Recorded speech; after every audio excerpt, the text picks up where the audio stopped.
personal note, my brother Christopher, as I told you yesterday, tested positive for the coronavirus. He's at home. He's doing fine enough. He has a fever. He has chills, symptoms of basically a very bad flu. But I think this is illustrative in a number of ways. First of all, anyone can get this disease. Relatively young people, strong people, people who take a lot of vitamin pills, people who go to the gym a lot. Anyone can get this disease. There is no superhero who is immune from this disease.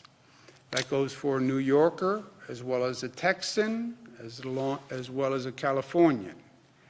Anyone can get it. No one can be protected from it. I couldn't protect my own brother. With all he knows and as smart as he is, he couldn't protect himself. So anyone can get it, and everyone has to be protected. I understand the data. I understand 80% self-resolve, 20% go in the hospitals. Christopher is not in the category that is problematic. By all the data, he should have it. He'll have it for a period of time, and he will then resolve. If he has bad symptoms, he'll go into the hospital, he'll be treated, and he'll be released. That's what all the numbers say. Even though that's what all the numbers say, when he told me he had the coronavirus, it scared me. It frightened me. Why? Because we still don't know. We still don't know. And even if there's just a 1%, 2% chance, it's frightening. It is frightening. It frightened me. And I deal with all sorts of stuff. And I've seen all sorts of things. And it frightened me. Why? Because we're talking about my brother. We're talking about my little brother. This is my best friend. Talk to him several times a day. Basically, spend my whole life with him. And it is frightening on a fundamental level. And it's frightening because there's nothing I can do, and I'm out of control, and there's nobody who can tell me, and Dr. Zucker can't tell me anything, and Tony Fauci can't tell me anything because nobody really knows.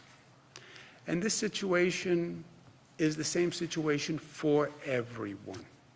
For everyone. So yes, I'm frightened for my brother. I'm worried about my brother, as everyone is worried about everyone in their family and everybody they love. I take solace in the numbers and the facts, because you can't divorce yourself from the facts, otherwise you go to a place of irrationality.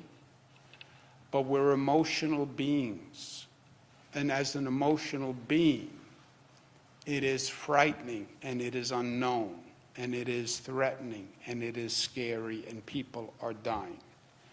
He's going to be okay, I believe that. He's in his basement. I sent him over a book that could be helpful, Beginner's Guide to Striped Bass Fishing. I hope he picks up some tips from that. But I also want to say to him, because I want him to know, he found out yesterday morning that he had coronavirus. He did his show last night. He did a show last night from his basement. What a gutsy, courageous thing to do. And we talked about it. And in some ways, this can be very instructive, I think, to many people. Because everybody wants to know, well, what happens if you get coronavirus? All right, he did. And he does this show every night. Maybe some nights he won't be able to do it, but he does this show every night. So what's the positive? show the country what it means to have coronavirus. And that information, that experience, can be helpful to people. And that's why he did the show last night. Okay, I have coronavirus. But you know what? Here I am, I'm doing my show. I didn't fall over.